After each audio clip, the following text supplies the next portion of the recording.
Good evening. I'm not sure who's seen the run sheet for tonight, but as most of you will realise, my name is not Professor John Dewar. John's Vice-Chancellor of La Trobe University, and he was to be here this evening, but unfortunately he's had car trouble on the way and is not able to make it. But I am Rob Stevenson, and it's my pleasure to be Head of Campus at La Trobe University in Bendigo, and my delight to be up here tonight for this presentation. As I said, John sends his profound apologies, and when I spoke to him a little while ago, he was really regretful that he's not able to be with us tonight. But I am delighted to be here to introduce this year's Saturday night event, How the World Has Changed, with Ken and Malik in conversation with La Trobe University Vice-Chancellor's Fellow Tony Walker, and it's being presented as part of La Trobe's Ideas and Societies program. I would like to acknowledge the Jara and Djadjarung people as the traditional custodians of the land upon which we're meeting tonight, and pay my respects to elders past and present and to their aspirations for the future. La Trobe University is very proud to sponsor the Bendigo Writers' Festival for a 6th time this year. The festival gets bigger and better each year and has become one of the key cultural events not only on Bendigo's calendar but on the national calendar. Many of our academics, staff members and students play a part in the festival, and we're delighted to be part of the lively intellectual culture that makes Bendigo such a great place to live and work. La Trobe's Bendigo campus is one of the great strengths of our university, and we're proud to be associated so closely with this city. La Trobe is one of the largest providers of higher education in regional Victoria, so we play a big part in helping people in regional communities reach their full potential and increasing the intellectual capacity and capital of our regions. As well as teaching, we also undertake research on issues that are important to regional communities, from water and agribusiness issues to emerging opportunities for innovation in new and niche rural and agricultural industries, and into some of the social happenings in Bendigo as well. Increasingly, we also partner with local government, business, sporting and arts organisations to undertake community engagement activities that bring people together and build the capacity of local communities. That's another reason why our association with the Bendigo Writers' Festival is so important. It's another way that we connect with the community here in Bendigo. And now to tonight's event. I'm particularly pleased that tonight's conversation is being presented as part of La Trobe's Ideas and Societies program. Under the stewardship of Emeritus Professor Robert Mann, the Ideas and Society program continues to bring together some of Australia and the world's leading scholars and public figures to consider the critical questions of our time. We're privileged tonight to be hearing from one of the leading international thinkers on some of the most urgent issues facing the world today. Ken Malik is a writer, lecturer and broadcaster. Ken trained in neurobiology at the University of Sussex and studied history and philosophy of science at Imperial College London. He is interested in the history of ideas, the history and philosophy of both science and religion, theories of human nature, moral and political philosophy, and the history and sociology of race and immigration. Ken says that he takes his political cue from James Baldwin's insistence that freedom is not something that anybody can be given. Freedom is something people take. His books include The Quest for a Moral Compass, A Global History of Ethics, Multiculturalism and Its Discontents, Rethinking Diversity After 9/11, From Fatwa to Jihad, The Rushdie Affair and Its Legacy. In the wake of the attack on the Charlie Hebdo office in Paris in 2015, Ken has updated From Fatwa to Jihad, which considered the meaning and impact of the events that followed the publication of Salman Rushdie's The Satanic Verses. The book, which was shortlisted for the 2010 Orwell Prize, remains as important as ever, and we are all too aware of the dangerous ways that expressions of fanaticism have become a reality in every part of the world. Tony Walker is an award-winning journalist and is also a La Trobe University Vice-Chancellor's Fellow. He began his career in 1971 as a trainee at the ABC and is still a working journalist today, writing for The Age, the Sydney Morning Herald and The Conversation. In the intervening years, he had a long career as a foreign correspondent with postings in Beijing, Cairo and New York, and was also political editor for the Australian Financial Review. Tony has won 2 Walkley Awards and the Paul Lynham Award for Excellence in Press Gallery Journalism. I might leave you with another quote attributed to James Baldwin that resonates with tonight's discussion topics.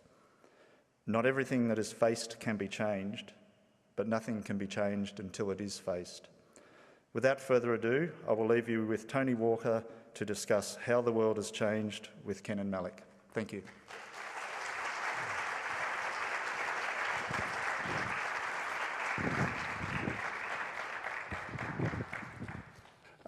Thanks very much, Rob, for that introduction. Let me say, I'm absolutely delighted to be doing this presentation on behalf of La Trobe and the Bendigo Writers Festival. I'm assuming that Robert Mann is here. I hope he's here because I would like to acknowledge his contribution, and Robert would be sitting here, I think, in other circumstances. But at lunch yesterday, he outlined his plans for publishing ventures with La Trobe and Maury Schwartz's Black Ink publishing venture, and also a new Foreign Affairs journal, which will be published later in the year. So I think it's fair to say, Robert, not done yet. I'd like to also thank Rosemary Sorensen for organising this, and who's done a wonderful job. I've been following on social media the pre-publicity, not just for this event, but for the entire Bendigo Writers Festival, and it's an extraordinary program, and it seems to have been a great success. We're going to do this in perhaps 3 segments. We're going to talk about moral compass first, and then go on to fatwa to jihad for the second segment, and then the third segment will be questions from the floor. So perhaps you could be thinking of the sort of questions you'd like to pose to Kanan in the last segment. And I always think it's a good thing to have as much audience participation as possible. I'm not going to traverse all Kanan's illustrious career. Rob did a good job pointing out some of the things that he's done, some of his accomplishments, of which there are many. I'm glad that I conferred with Kanan beforehand, because I'd gone to Wikipedia, and he pointed out a number of errors, including his birth date and some other mistakes. But I just wanted to mention some of his works, his books that he has written, 6 in all, as he reminded me. I thought they were 5. In '96, at a relatively young age, you published The Meaning of Race, History and Culture in Western Society. Then in 2000, you published Man, Beast and Zombie, What Science Can and Cannot Tell Us About Human Nature. In 2008, you published Strange Fruit, Why Both Sides Are Wrong in the Race Debate. Then Multicultural... Multiculturalism and its discontents. Yeah. And its that didn't come discontent, next, 2012. And your monumental Quest for a Moral Compass, A Global History of Ethics in 2014. And perhaps just to give a flavour of your personal interest, and borrow from your own words about your own rich cultural influences, you say in your own bio about yourself, when I'm not reading, writing or talking, I'm usually listening to Blind Willie Johnson or Maria Callas, watching Liverpool play badly or playing the cello even more badly. My great novel, as you put it, is like Mrs. Rochester, locked away somewhere in the attic. Perhaps, Kanan, it's time to raid the attic. I think not. Now to the 2 books, and we've discussed this, we've caucused. If we could start with the heavier and longer work, that's Moral Compass, and this is the book, and the title is The Quest for a Moral Compass, A Global History of Ethics.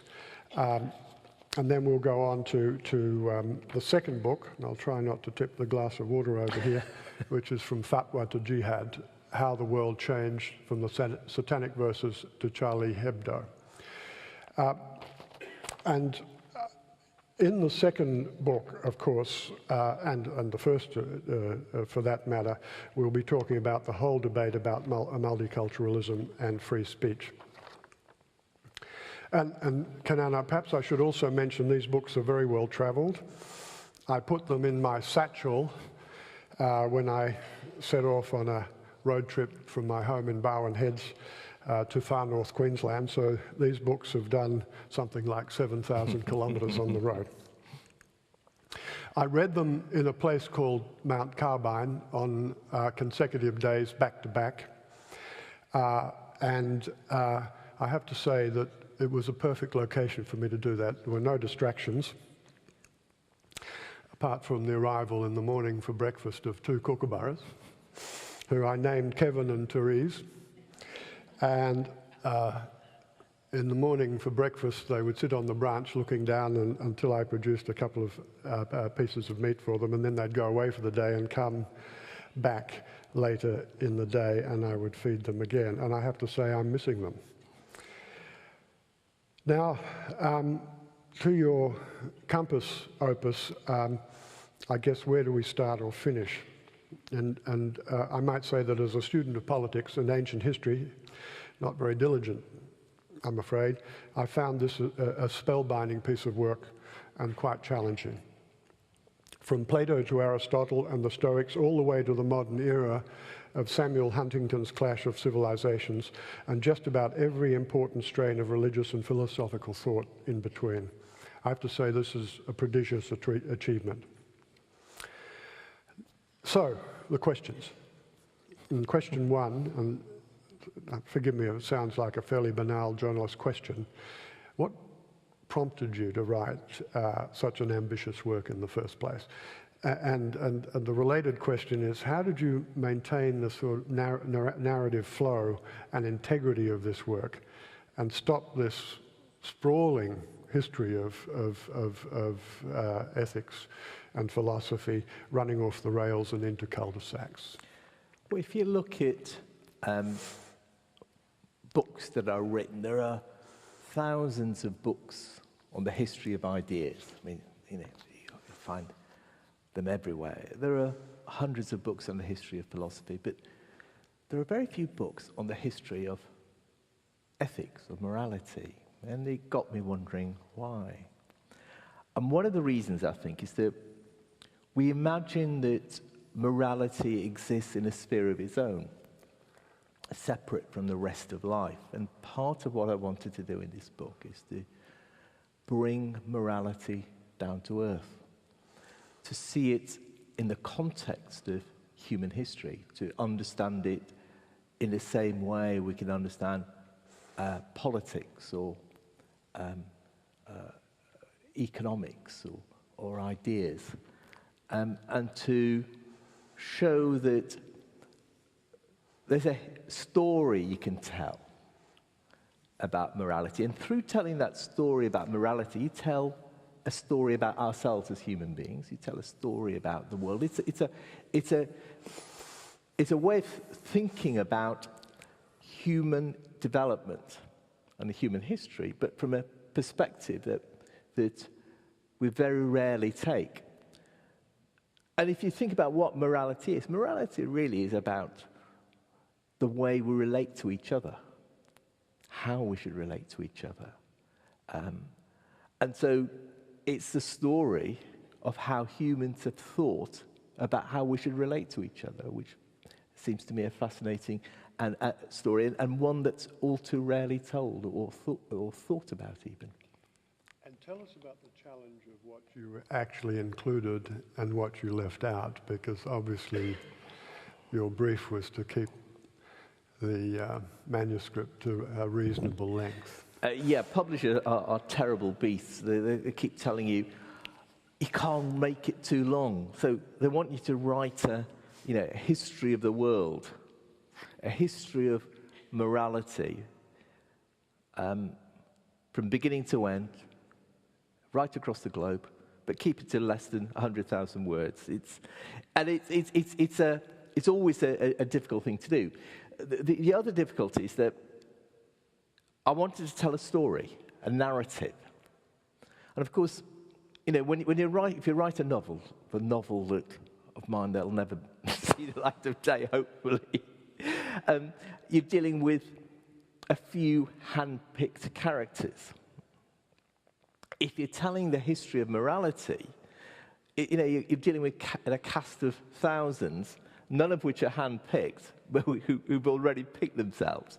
So you have to find a way of weaving those different characters into a single story. And one of the things that we tend to think about Western philosophy and Eastern philosophy and Islamic philosophy and Indian philosophy and Chinese philosophy. And part of what I wanted to show was that they're actually different strands of the same story, and that you can weave them all together and tell a story about ourselves in so doing. And I have to say, you did it masterfully, and you know, you maintained my interest in that bush setting for the entire course of this monumental work. Let me ask another journalist question. If you were to go into a supermarket and had the choice of all those who you wrote about, and assuming none of them were on sale, which ones would you put in your shopping trolley as having the most enduring influence on civilization, and why, you know, for the benefit of this audience? Well, if I go to a supermarket, I normally have a trolley full of stuff, and I'm not sure you could.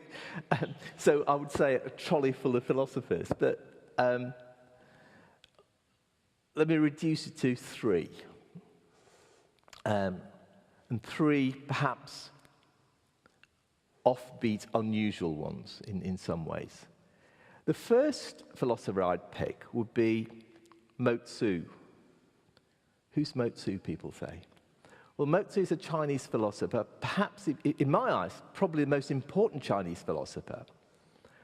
But you know, when people think about Chinese philosophers, they only think about one, Confucius. Mo Tzu lived about a century after Confucius, and in many ways has a greater claim, really, to be the first Chinese philosopher, because he was the one, not Confucius, who reflected properly upon morality, upon ethics, and about what it means. And where Confucius was a deeply conservative philosopher, for whom ritual and tradition were of primary importance. For Mo Tzu, the problem with Confucius was precisely his reliance on ritual and tradition.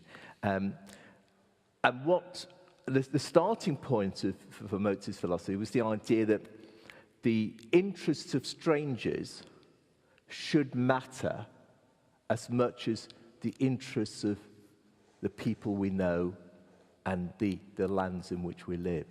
So he was, in that sense, one of the first, what we'd call these days, universalists. He was also the first, what we these days call utilitarian, in the way he looked upon the issue. So, and his work sets the scene in many ways for the history of philosophy. We think about, from the Western perspective, we think about Socrates as the philosopher who sets the groundwork for modern for philosophy, reflective ethics. Mo Tzu lived around the same time as Socrates, and he has the same impact as Socrates. But he's one of history's losers. There was, for several centuries, a great battle between Mo Tzu and Confucius as to who'd become the primary philosopher in China. And largely because of his conservatism, Confucius won out, and Confucius became the Chinese philosopher. and the ones we know. So Mozart is one of them. The second person I'd choose would be Spinoza, the early modern philosopher, Jewish, who was excommunicated by his synagogue for his heresies. What's important about Spinoza is not really his philosophy as such, but what he represented. We talk a lot about the Enlightenment. I mean, the Enlightenment has become symbolic of Western modernity. But there were actually two Enlightenments. There was the mainstream Enlightenment. People like Locke and Voltaire and Kant, the Enlightenment which we all know about. And then there was the radical Enlightenment. Anybody who's read historian Jonathan Israel, who's written a monumental trilogy about the Enlightenment, will know he makes a lot about the distinction between the mainstream and the radical Enlightenment. And I think he's right in doing so. And the radical Enlightenment, they were figures who we know very little these days because they've been forgotten. People like Diderot, Pascal, and most importantly, Spinoza. And where the mainstream Enlightenment tried to make a series of compromises with tradition and the past. The starting point of, and particularly with religion, the starting point of the radical Enlightened thinkers was that we need to tear it all up and start again.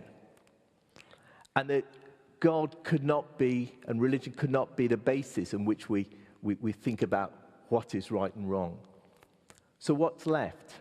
Well, what's left is the idea of humans as equal moral beings.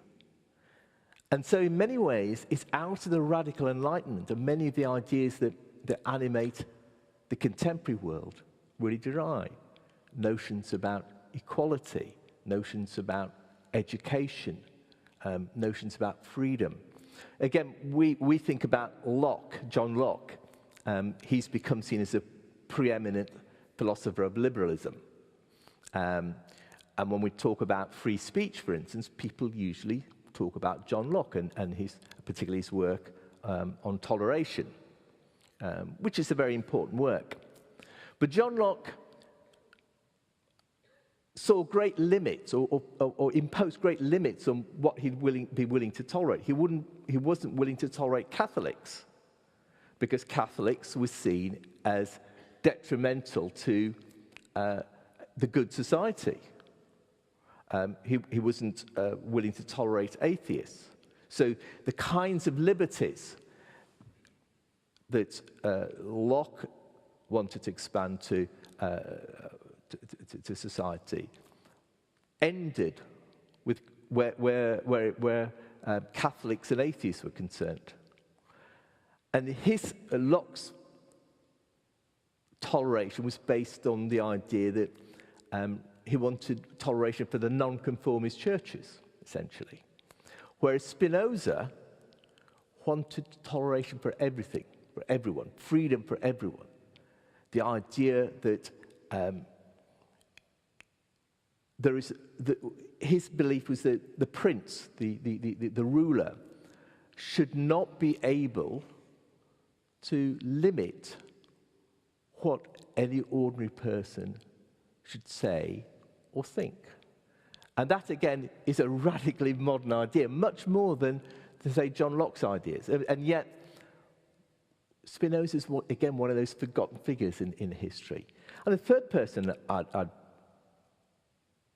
include in my supermarket trolley would be Sartre, another figure who's had a bad reputation these days, who's received a bad reputation these days. But but the existential idea of the importance of human freedom and human choice is to me, I think, as important today, probably more important today than it was 50, 60 years ago. You know, Sartre's famous phrase that humans are condemned to be free. Condemned because having a choice or being able to make choices is the only thing over which we have no choice. We are creatures who have to make moral choices. And that, again, seems to me a very important starting point in thinking about morality. In the mythical supermarket trolley, I would have picked your inclusion of Spinoza. I'm not sure about the others, Kenan. You mentioned the Enlightenment, and if I read you correctly and read your thoughts correctly, your attachment to that process defines to an extent your own philosophy. Is this where your own quest for a moral compass resides? I'm not saying it begins and ends there, but does it reside there? I'm not sure I'd say it resides there. Certainly, I wouldn't say my moral thinking resides there. What I would say about the Enlightenment is that all progressive modern politics derive from, in some sense, from the Enlightenment. With these days, we tend to be dismissive of the Enlightenment. And often for good reasons, that there are aspects of the Enlightenment. There are its ambivalence towards equality, its ambivalence towards it's the fact that someone like John Locke was a slaveholder, was a shareholder in enslaving companies. So were people like Jefferson and so on. But nevertheless, the ideas of freedom, equality, liberties that come out of the Enlightenment are crucially important. But as I was trying to explain before, that those ideas are really the product of what I'd call the radical Enlightenment rather than the mainstream Enlightenment. And I think that's where we should look for to find the basis of much of the notions, well, many of the notions that animate the contemporary world. Can we talk a little about the American Revolution? Mm-hmm. You refer glancingly to Thomas Paine, who of course helped to inspire some of the thinking of Jefferson and Madison, and their construction of the Bill of Rights. I just wonder, and this is not a criticism, Kenan, why you sort of skated around the formation of the American Republic, and you dwelt more on the French Revolution than I think you did the American Revolution. I just wonder why that was. Well, what the thinking was. Well, I put it the other way around. I think in the English-speaking world, we're kind of bedazzled by the American Revolution and don't think about the other revolutions. The revolution, actually, I think is most important in the 18th century. It's the one that's almost forgotten. I think the French Revolution is important, the American Revolution is important, but there was a third revolution, the Haitian Revolution, which it's my guess that very few people in this room would know about, but which to me is far more important because it was a revolution that actually put into practice the ideas that flowed out of, in particular, the French Revolution. So the French Revolution proclaimed the rights of man, but it refused to abolish slavery. It refused to bring about equality in any real sense. Equality was equality in the abstract. The Haitian Revolution, led by an astonishingly flawed leader called Toussaint Louverture, was a revolution of slaves. Haiti at that time was the richest island in the world, built on slavery and sugar plantations. It was a French colony. and led by Toussaint Louverture, and animated by the idea, the notion of equal rights for all. That was at the heart of the French Revolution. It was the first successful slave revolt in history. The slaves rose up against first the French, and then subsequently the Spaniards and the British. And over a space of 13, 14 years, defeated the greatest armies of Europe. And what they recognized was that, or what Toussaint Louverture recognized, was that as important as any weapon, as any musket or rifle or sword, were the ideas implicit in the notion of that all humans were equal beings. And that was a very powerful force in animating people and getting them to fight for their freedom. And as I said, over the period of 13, 14 years, slaves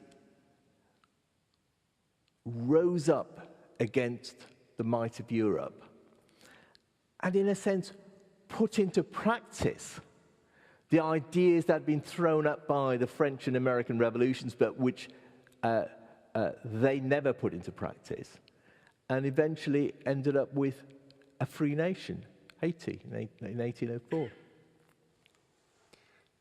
Look what's happened since. Look what's happened since, yes. Final That's question. a long story. A long story. Final question on the quest for a moral compass. I'm keeping an eye on my watch here because Kanan told me that he wanted to spend more time on satanic verses, and I can understand why, for contemporary reasons. But set against the Enlightenment, the influence of Luther, other religious figures, the utilitarian Bentham, Burkean and Millsian political philosophy, Marx and Engels, how should we judge modern politicians? I mean, It was quite disrespectful, but I'm trying to be on my best behaviour.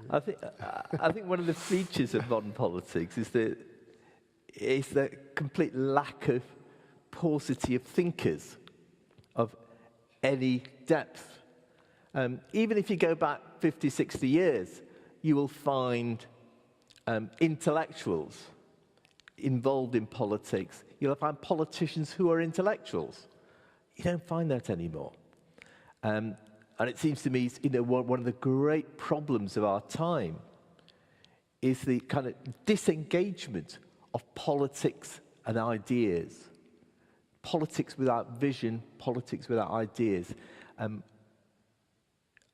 It's an issue we don't talk about in those terms, but it seems to me it's one of the key issues that we face at the moment. And have you evolved a theory as to why that should be the case? That politicians seem so divorced from ideas and I think the very character of politics has changed, so that people have become disillusioned with the notion of social change, social transformation, and that we no longer have visions of the kinds of society we want in a kind of transformative fashion. Right, satanic verses. Actually, there was one other question I wanted to ask you before we leave moral compass. I thought, in dealing with China, you made quite the issue of how we deal with China, and you made quite a profound point. And I just wondered if I could read this passage briefly, and it's right at the end of moral compass. And I thought you made a very acute point when you compared how the West deals with Islam and how the West might deal with China. And just bear with me, it's not a long extract. And you write this: one of the key problems in contemporary discussion of the war on terror has been the view held by both jihadis and by many in the West that what we are witnessing is a global struggle between the West and Islam, a clash of civilizations between two monolithic blocs. The consequence has been, on both sides, a demonization of the other. And then you go on to say, in relation to China, we should be wary of a similar polarization in the discussion about the relationship between China and the West. The rise of China as a world power will inevitably unsettle the debate about morality, but it will not simply set up a clash of civilizations between the ideals of China and those of the West, unless we choose to frame it so. I just wondered if you wanted to amplify that. Well, there's a tendency to look at different civilizations, in inverted commas, as homogeneous single blocks with a single set of ideas and narratives. And the thing is that when we talk about the West and Western philosophies, we're talking about a whole variety of different thinkers and political movements and philosophical schools. So the idea that Aristotle, Augustine, Aquinas, Marx, Locke, Sartre, Russell, that these all belong to a single kind of civilization set against the civilization or the bloc that is Islam and the bloc that is China, seems to me absurd. The Islamic tradition is as diverse as the Western tradition, as is the Chinese tradition. Part of the reason we think there is this Chinese tradition with a singular set of ideas is because the only Chinese philosopher we know is Confucius. And the Chinese philosophy, Chinese political thinking is as varied as Western political thinking. If you look at Western political thinking, Western philosophical thinking, there are progressives, there are reactionaries, there are liberals, there are conservatives, there are communists, each of which with a very different notion of what it is to be Western. With a very different notion of what it is to be modern. Yeah.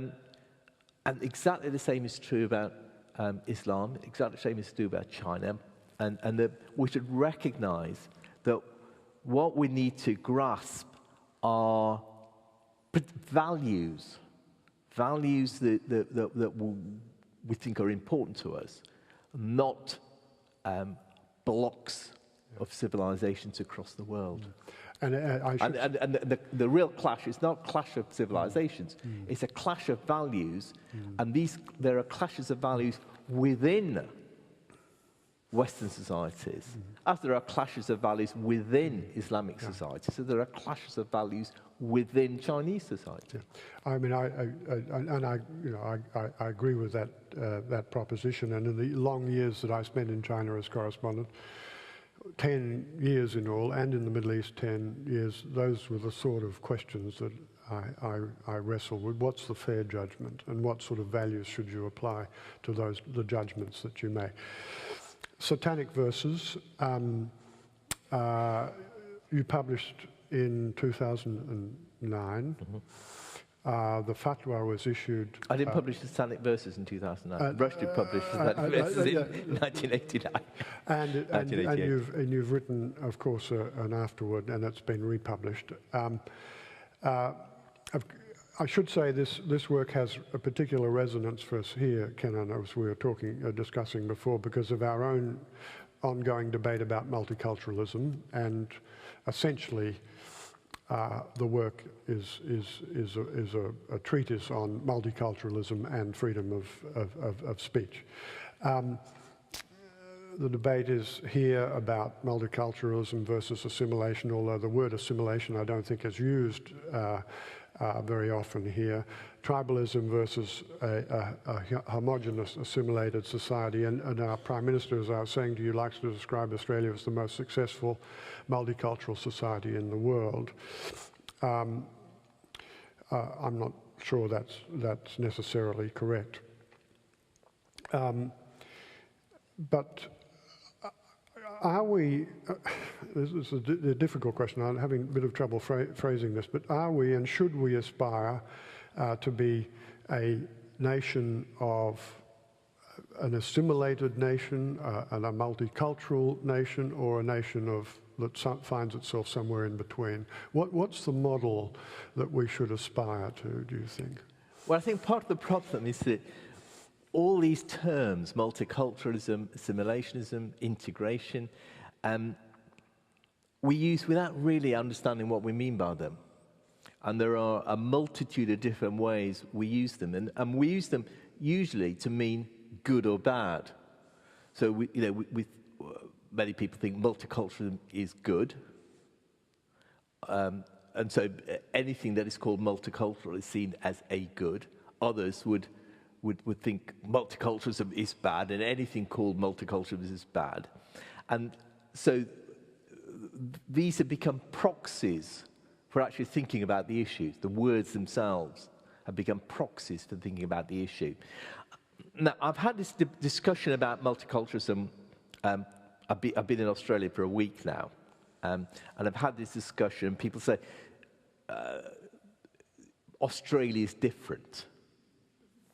Well, maybe it is, but so let me, the argument I'm going to make is from a European perspective, but my guess is that it applies to Australia as much as it applies to Europe.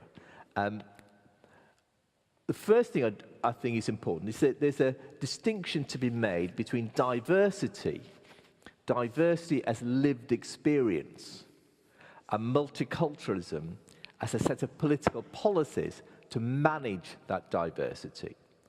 Diversity as lived experience is wonderful.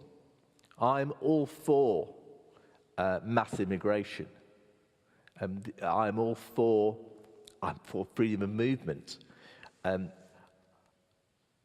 Societies that are more open, more cosmopolitan, more diverse, partly because of migration, partly for other reasons, are to be celebrated.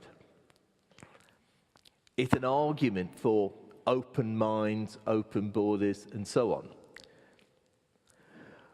But certainly from a European perspective, multiculturalism as a set of political policies means something very different. It's become a means of managing diversity, or of the state managing diversity, largely by putting people into boxes, into racial, ethnic, cultural, faith boxes. You're a Muslim, you're an African American, you're an African Caribbean, you're a Asian, whatever. And by defining the needs and aspirations of people by the boxes into which they've been put, and by shaping public policy according to the boxes they've been into which people have been put. And the consequence is that we see society as diverse, but somehow the diversity magically ends at the edges of minority communities. So there's a tendency, we were talking about civilizations before, and how Chinese or Islamic or Western civilizations are seen as kind of homogenous wholes. The same is true of multicultural views of minority communities. That somehow there's each minority community seen as a kind of homogenous whole, with a homogenous entity with its own views and aspirations and lifestyles and beliefs different from those of other communities. And what often happens is that the most conservative, often religious, usually middle-aged men are taken to be the leaders, community leaders of these communities. And then the most progressive, the more progressive voices usually get silent because they're not seen as authentic. There's a conversation I once had with a Danish MP called Nasser Hada, a Muslim MP, but secular. And he was telling me about a conversation he'd had with a left-wing journalist in Denmark. In fact, he's the editor of the Danish version, the Danish equivalent of The Guardian. And this was shortly after the Danish cartoons controversy. And the editor said to Nasser Hada, all Muslims in Denmark seem deeply offended by the Danish cartoons. To which Nasser Hada replied, I'm not offended. I think they should be published. To which the editor replied, but you're not a proper Muslim. And it's become a typical kind of response. To be a proper Muslim is to be offended by the Danish cartoons, to want to censor the satanic verses. If you don't feel that, you're not a proper Muslim. And this is where left-wing liberal anti-racism meets right-wing reactionary anti-Muslim bigotry. Because that's what anti-Muslim bigots think. That this is what Muslims are really like. They're all reactionaries. They all want to censor books. They all want to live in a world of Sharia law or whatever.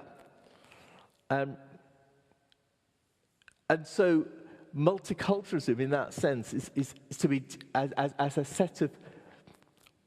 a way of dealing with diversity by putting people into boxes seems to me deeply problematic. It undermines much of what's good about diversity. I mean, why is diversity good? It's a question I think we very rarely ask ourselves. We say diversity, those who like diversity say diversity is a good. Those who don't like diversity say diversity is bad. And that's where the discussion ends. But the question we never really engage with is why, if you think diversity is good as I do, why is diversity good? And it seems to me that when we say the world is diverse, what we're really saying is that it's a messy place, full of clashes and conflicts. And that to me is a good thing. We worry about clashes and conflicts, thinking we want to minimize them. We want to not offend other people. We want to restrict what we say so as not to step on other people's toes. But it seems to me that clashes and conflicts are actually what so I think someone's calling me.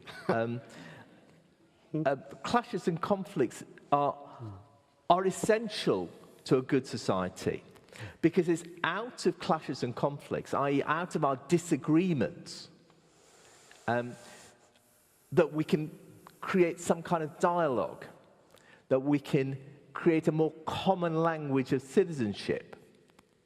The less we're able to openly disagree with each other, the less we're able to find out what we have in common. And yet, most politicians, most commentators think the opposite, that the more we disagree, the less we're able to have something in common. And therefore, to have something in common, we have to stop disagreeing with each other. I think that's stupid. Hear, hear. A good society is one where we disagree, and it's out of that disagreement that social engagement occurs. That leads me to the question about the Khomeini fatwa, which you describe as a turning point in the debate about freedom of speech. I just wondered if you could elaborate on that. Yeah, I think the Rushdie affair was a watershed in a number of different ways. It's a watershed because many of the issues that now dominate political thinking, Islam, Islamism, jihadism, terrorism, multiculturalism, free speech, really came to the surface through the Rushdie affair. And it's also through the Rushdie affair that we began to change the way in which we think about these issues, and free speech is one of them. Because one of the things that has happened in the post-Rushdie period is that the idea that we should not give offence to other cultures and peoples and groups has become mainstream. It's become the kind of mainstream liberal view. And in that sense, you could say that the Rushdie campaigns, the campaigns against the satanic verses, lost the battle but won the war. They lost the battle because the satanic verses continues to be published, but they won the war because the argument at the heart of their campaign that it is wrong to give offence, as Rushdie did, has become mainstream in our societies. And I think that is deeply disastrous. In a sense, we've internalized the fatwa. There's no need for fatwas anymore because self-censorship has become almost the norm. That point very well. On page 18, you said something to me which perhaps I thought was one of the more profound observations of the entire book. And you said this: the Khomeini fatwa helped transform the very geography of Islam. What did you mean by that? What the fatwa did was, it was part of a process whereby the question of Islam became a question not simply about the Middle East, but it became a question about Islam both in the West and globally. We ought to remember, by the way, that when we think about Islam, we think about the Middle East and Saudi Arabia and Iran and so on.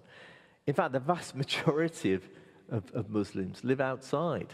The vast majority of Muslims live in Asia, in places like Bangladesh. The most populous Muslim country is not in the Middle East, it's Indonesia. And so our kind of fixation, fetishization of the Middle East as the source, the driving force of Islam,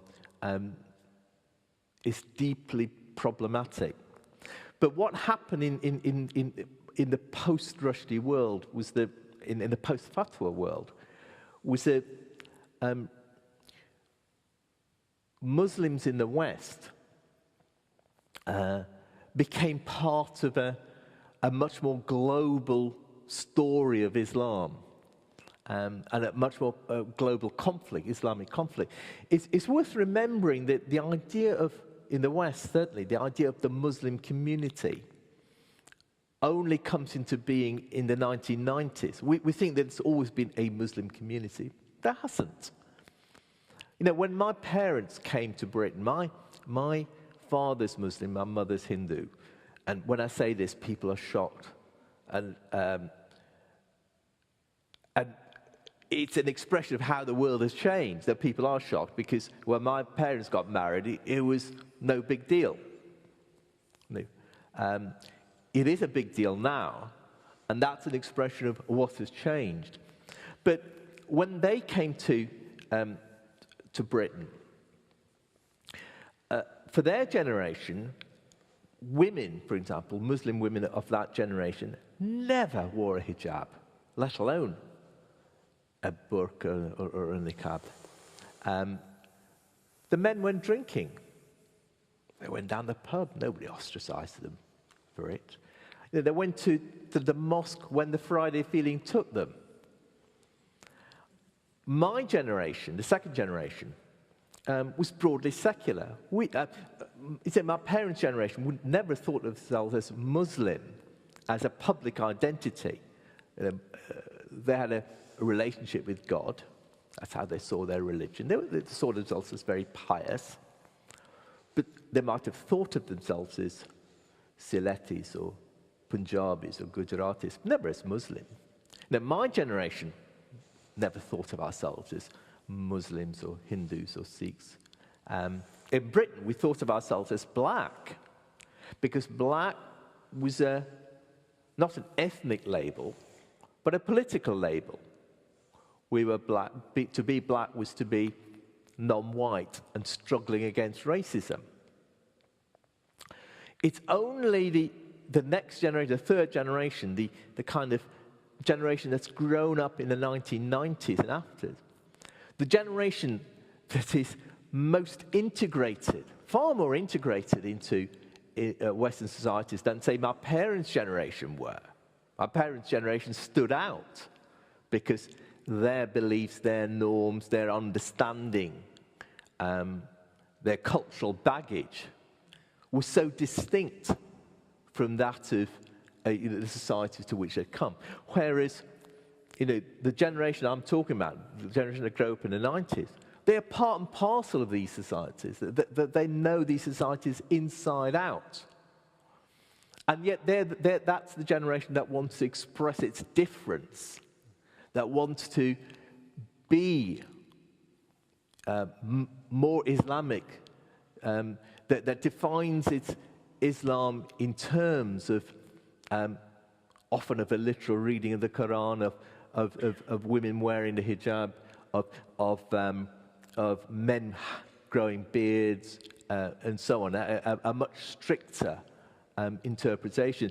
And it's a paradox that we very rarely focus on, but we should do much more. Why the generation that was least integrated, the first generation, was also least Islamic in that kind of open sense, whereas the generation that is most integrated is actually the one that expresses its difference to the greatest degree. You talked about Cairo. There's an interesting set of photos that have gone viral on social media, which shows graduates from Cairo University from the 1950s onwards, decade by decade. And what it shows, the difference you see is among the women. In the 50s and 60s, not a single woman wore a hijab. Not a single one. Just as my parents' generation in Britain, not a single woman would have worn a hijab. But as the decades move on, then you see more and more, until today, virtually every woman is wearing a hijab. And so it's a shift that has happened. And we imagine that Islam of certain communities today somehow represent Islam of all time. But even in my lifetime, that has dramatically changed. And it's a change that matters. Before we go to questions, just one, and I've had to edit this heavily, the list of questions I have. Can I ask you a culture wars question, which is not strictly related to satanic versus, the Satanic Versus book, fatwa, or the moral compass. But how should we view the phrase political correctness as a weapon in the culture wars, as a sort of device by which one side attacks the other? I mean, I think it's probably fair to say that we have a bit of an epidemic of I dislike the phrase myself, political correctness on both left and right. But how should we view it, Kanan, from a philosophical perspective? I hate the term political correctness. I think it's a meaningless term. I think there are, part of what it tries to express, I think, is the idea that the etiquette has come to dominate, and etiquette, and therefore censorship in some ways, restrictions on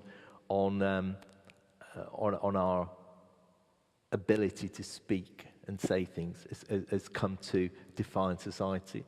And there is truth to that, but political correctness as a term is just a weapon, an ideological weapon. I don't like the term.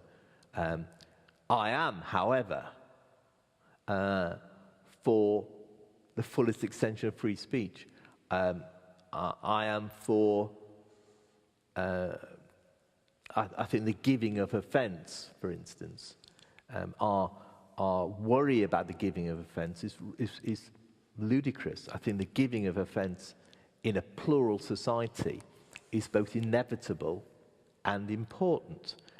People often say, we live in a plural society and therefore we need to be more careful about what we say so we don't offend others, so we need to restrict our speech. I take the opposite view. It's precisely because we live in a plural society that we need to extend freedom of speech as far as possible. If we lived in a homogenous society where everybody thought the same, then the giving of offence would be gratuitous because everybody thinks the same. But it's precisely because we live in a plural society where people don't think the same.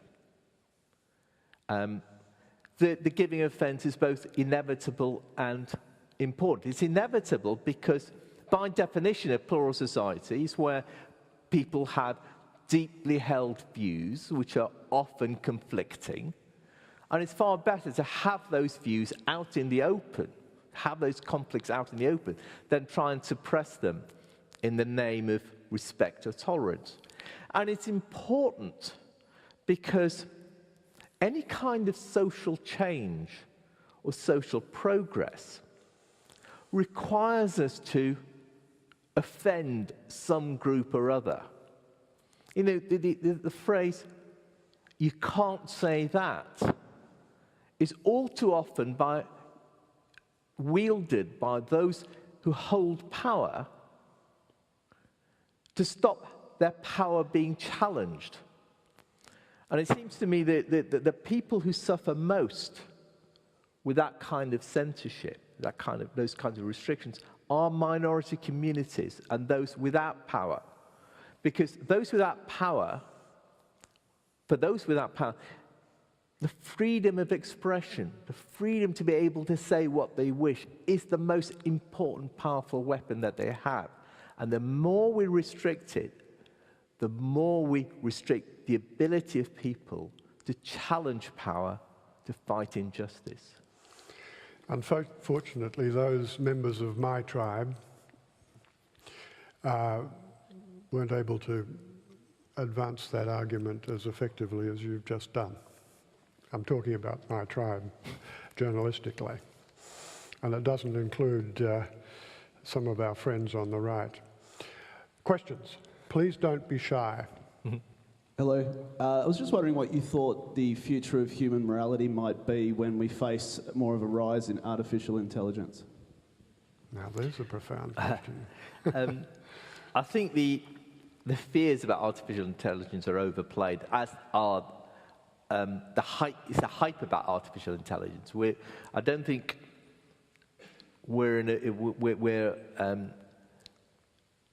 anything approaching a world in which the robots are going to take over and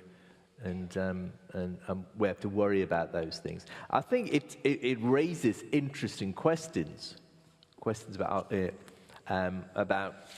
questions of rights, questions of restrictions on artificial intelligence, artificial beings. What is an artificial being? To what extent is artificial intelligence artificial? I mean, there are a number of philosophical issues that it raises. I always remember there's one of my favorite Star Trek episodes, and to think about philosophy, Star Trek is wonderful. Everything you want to know about philosophy, you'll find in Star Trek. One of my favorite episodes is where Data, for those who don't know, who are not Trekkies, Data is a android, a very human android, who feels he can't be. He's not sufficiently human because he has no emotion. And so, in the Star Trek world, the difference between humans and other beings is that, or artificial beings, is that humans have emotions and artificial intelligence doesn't. is an interesting question, is whether that really is the distinction. But anyway, there's an episode in which there's an attempt by Starfleet, the authorities, to dismantle Data. And so there's a big trial to see, is Data the kind of being, is he just a machine who can be dismantled, or does he have consciousness? Is he a real being who has rights and so on? And it's a fascinating discussion to have, but I think it's only a Star Trek kind of discussion. I don't think we're anywhere near the point where we need to have those kinds of discussions in reality. We had a question down here. Hello, my name's Tony. My understanding of religious moral history is that Christianity went through its crisis during the Enlightenment period. Christianity had to go through a rebuilding of its ethics, say during the Industrial Revolution, the advancements of science and cosmic science. Islam, in my understanding, has never had a reformation, and suddenly as a religion, it's been thrown into the West, say, for the last 100 years.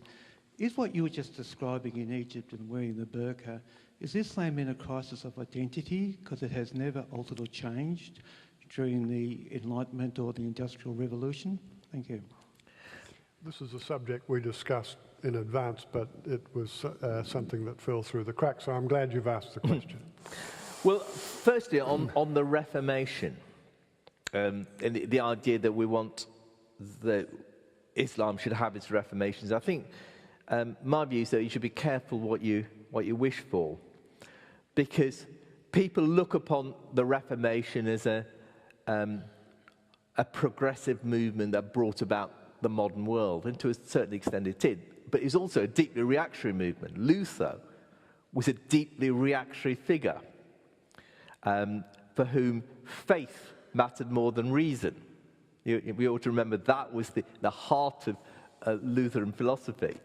And in many ways, what we call fundamentalism is a product of those ideas, of the leap of faith mattering more than reason. So we should be very careful in the way we think about the Reformation and of Islam and so on. At the same time, there are a number of historians now who would argue that Islam or the Muslim world has engaged with the Enlightenment and Enlightenment Europe. There's a new book by Christopher de Bellay called The Islamic Enlightenment, which is about 19th and 20th century Muslim world, where he lays out in great length about how the cities like Cairo and Istanbul and Tehran dealt with modernity. And it was often, and what was a striking thing about it was that it's often the Western powers that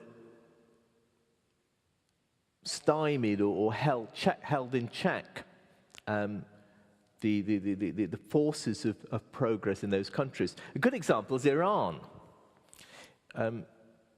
It's a forgotten history. In 1906, Iran had what was called a constitutional revolution, which challenged the Shah, brought about a parliament, and brought about democratic changes. And Britain and Russia, which were the two dominant powers in the region at that time, were terrified that Iran would stop being a client state. And so the democratic movement in Iran looked to Europe and to the Enlightenment as the source of its ideas. Britain and Russia carved up Iran into different spheres. Russia effectively invaded Iran, and and crushed the democratic movement. 50 years later, a very similar thing happened when Mossadegh was democratically elected as the Iranian prime minister. He wanted to nationalize oil. America and Britain were outraged at that notion, and helped, the CIA played an important part in fomenting a coup against Mossadegh. The Shah returned to power. And in a sense, what happened in 1979, the Iranian Revolution, was a playing out of a long history that begins in 1953 and to a certain extent in 1906. So what I'm trying to say is that this is a very complex story. And that what we're seeing now is a very complex reaction against modernity and the West within the Islamic world, but which has been shaped to an extent by the interventions of the West within the Islamic world over 150 years, in such a way that a defense of those countries, a defense of national interests, became elided with a sense of being anti-Western and anti-modern. So we're talking about a highly complex story, and just seeing it as Islam hasn't had its Reformation or its Enlightenment or is backward in a way and hasn't progressed the way Christianity has progressed, is to miss out the complexities of the relationship between the Western modernity and Muslim majority countries. Question down here in the front row. You've obviously taken the time to look back at philosophers and history, and in that research, have you come across a common thread of belief or belief systems which you see are shaping where we're headed today as a global society? Good question. I don't know about a common thread. You could look upon morality in two broad ways people have. One is as a notion of human flourishing. That is, what are the conditions under which humans best flourish? However one defines flourishing, that's a separate question. But there is another way of looking at it, which is morality is a set of rules and laws to follow. The Ten Commandments, for instance, as a way of being moral. And it seems to me that there's always been a tussle between those two ways of thinking about what morality is. The ancients were drawn to the idea of flourishing. And so if you look at ancient Greeks, if you look at Buddhism, for instance, they're all about different notions of what it is for humans to flourish, the conditions that are required for humans to flourish. But their notion of flourishing is constrained because for them morality was about morality within a given social structure. What makes the modern world different is that social structures are not given but contested. In other words, we contest what it is to have a good society. The ancients would ask, what is rational? Given this social structure, what is it rational? What are the rational behaviors? What are rational ways of acting in order for humans to flourish? Today, would more rather ask, what is a rational society in the first place? that allows humans to flourish? That's a slightly different question. And one of the shifts is that in the modern world, the question of ought, what we ought to do, is as much a political as a moral issue. And then you have the second way of looking at things, of morality, as a set of rules and regulations, as a set of laws. And to a large degree, it was monotheism that brings that about. It's out of monotheistic religions that the idea of morality as a set of laws and rules becomes much more instantiated. It's interesting if you look at the idea of the human being, what is a human, and contrast, say, the ancient Greeks with the Christian tradition. The ancient Greeks had a notion of the world as constrained by fate. Fate was the kind of the thing one cannot escape. There's a story, for example, in the Iliad, where Paris, the Trojan prince who had abducted Helen, out of which Trojan War emerges. He's in a duel with Menelaus, the Greek prince, and he's about to lose. And Aphrodite, the goddess Aphrodite, who's one of Paris's champions, that whisks him away before he can lose. And then she goes and gets Helen and says, go to Paris and comfort him. And Helen says, no, I have no desire to do that. If you want to comfort him, you, as a goddess, can do that.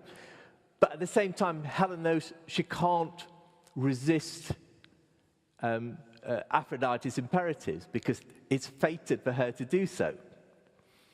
And so in the ancient world, that kind of conflict between human choice, human desires, and a world constrained by fate is key.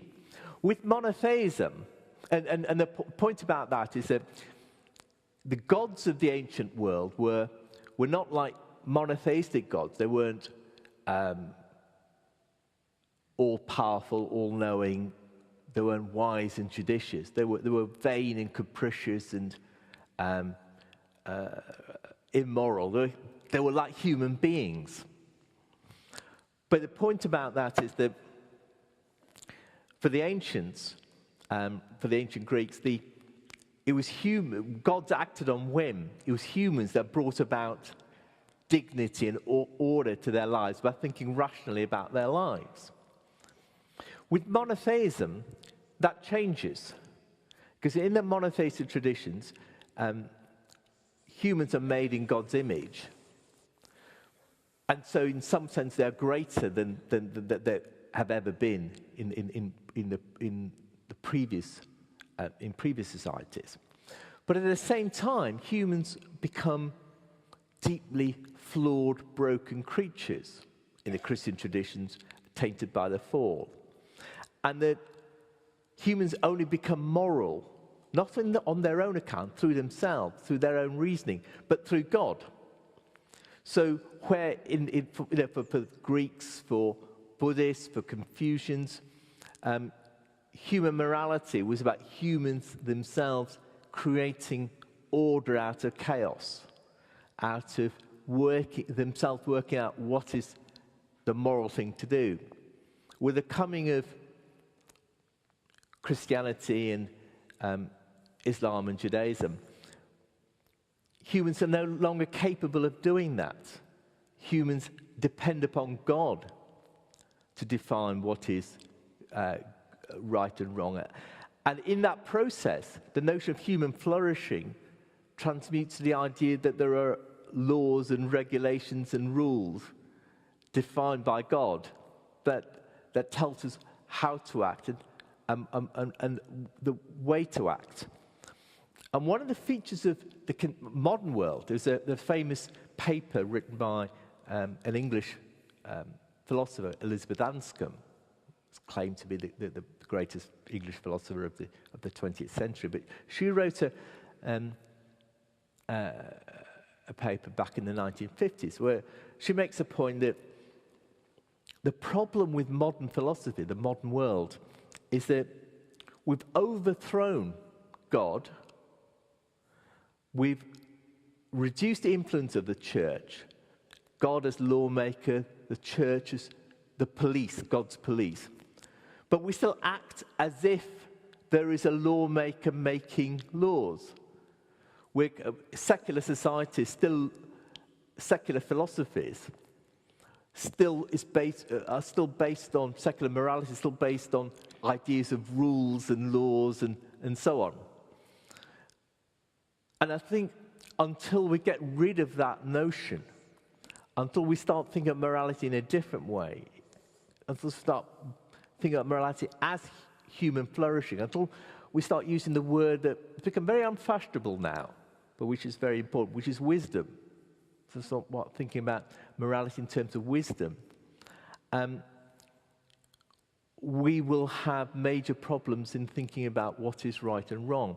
It seems to me that morality is really an unending conversation. A conversation with the past and a conversation with the present. And it is out of that conversation that we begin to work out ourselves what is right and wrong. And in many ways, that's a very difficult and often frightening notion, because it says there is nothing else but ourselves that can work that out. And we're always looking for what I call ethical concrete, something outside of ourselves in which to set in stone, in concrete, our notions of right and wrong, whether it's God. These days, many people talk about science as a way of defining what is right and wrong. Until we stop looking for ethical concrete, until we start remembering that it is only ourselves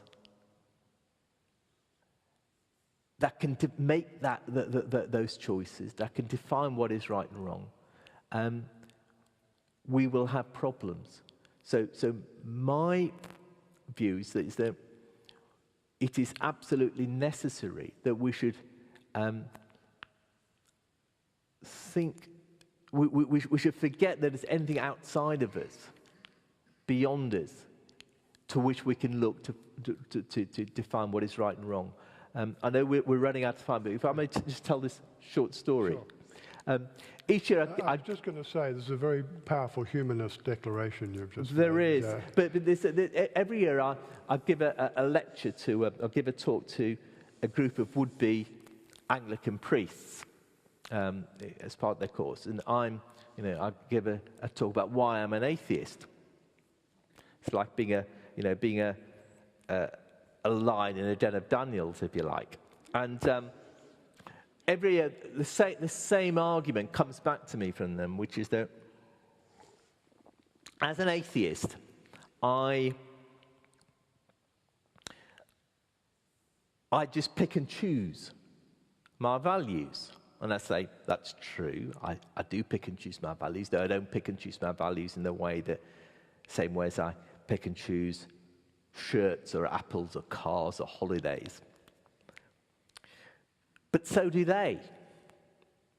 They also pick and choose their values, because the Bible has dozens of commandments, some of which they adhere to, some of which they don't. For centuries, people burnt witches and enslaved others, on the basis that it was sanctioned by God. Today, there are people who read the Bible and think that homosexuality is an abomination. Others read exactly the same Bible and think that gays should be ordained. In other words, that having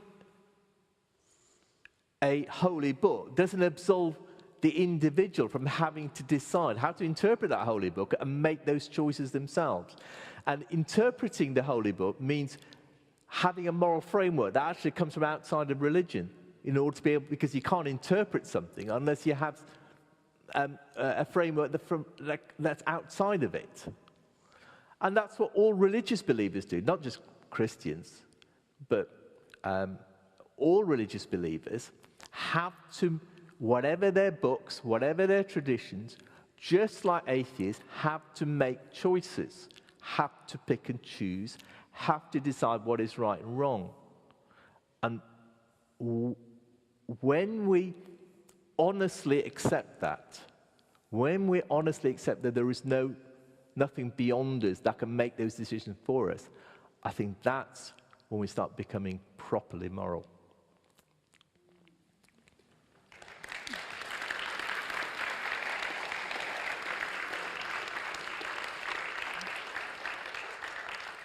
Well, that was spontaneous. If we can take another question, I mean, Kanan, you're happy to take it. And I had a concluding question, if I may, exercise Chairman's prerogative. But we have a question here in the... Thank you for a fascinating conversation. I'm wondering if I could follow up on that last statement about becoming moral. It seems that one could also use all the premises and arguments leading up to that to say that we become completely amoral, that we live in a universe that is in fact devoid of ethical content, moral content, and that if it is just us, then our nervous systems can produce various feelings or thoughts of ethical right or wrong. So how does one distinguish the sort of becoming moral, truly moral in a humanist sense, from life in an amoral universe where these questions are questions of vapors? Yeah, there's the fear that people always have when you don't have, when I say you must get rid of ethical concrete, there's nothing beyond us, is that ethics becomes just like, becomes a kind of personal preference. So picking and choosing values is like picking and choosing cars or shirts or apples or whatever. Seems to me that morality is neither objective nor subjective. This is the old question, are moral norms objective or are they subjective? Seems to me they're neither. If I say torture is wrong or charities are good, I'm not making the same kind of statement as when I say light travels at 300 million kilometers a second, or that DNA is a double helix in structure. But neither am I saying the same thing, making the same kind of statements as if I was to say ice cream is good and Justin Bieber awful. If everybody in the world thought that ice cream was bad and Justin Bieber good, I might personally, privately despair. But if everybody in the world thought that torture was good and charity bad, there'd be a tear in the social fabric. In other words, there's a difference, there's a morality, it's neither objective nor subjective. And that's why I think it's difficult for us to get a handle on it. Not being objective doesn't mean that it's not rational. But that rationality comes out of our conversations we have with each other. It's a rationality that arises out of the context of social needs and human desires. But not individual needs and individual desires, but collective needs and collective desires. It is out of that. That is why I was making that point that this is a constant, never-ending conversation we have with the past and with each other in the present. It is out of that that we begin to think about what is rational in terms of what is right and wrong, how we relate to each other and so on in the present. Again, I know it feels like a very precarious thing to be for something as momentous as morality. that's all it is. But that is all it is. And we have to accept that that is all it is. But that in accepting that is all it is, we recognize morality for how important it is too. No more questions? Well, Kanan, I have to say that as I sat there on the slopes of Mount Carbine in far north Queensland in the company of Kevin and Therese, I'd formed obviously certain impressions, as you do when you read people's work. And I have to say, you've far exceeded my expectations. And I think it's probably fair to say that you've exceeded people's expectations here. It's been a wonderful performance, actually, and you've covered an enormous amount of ground, and you've given us a lot to think about. And we hope you come back. Thank you. Frequently. It'd be a pleasure to. And we'd like to thank you very much for engaging as you have. And I'd like to thank you.